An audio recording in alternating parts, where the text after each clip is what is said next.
You know, we live in a generation where everything is just fast. The microwave generation. We want this to happen. We go through the drive-through. There are some people who don't even put pot on the fire for a long time.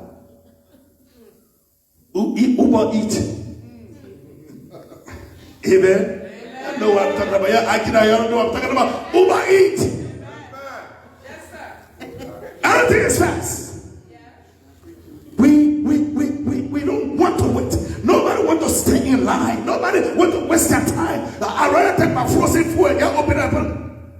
God forbid. In Jesus' name. We have to put our trust in God. Because his timing is not our timing. The time you wanted God may just say, my son, my daughter, just wait. It's not my time. That does not mean that he don't love you. That does not mean that it's not time yet.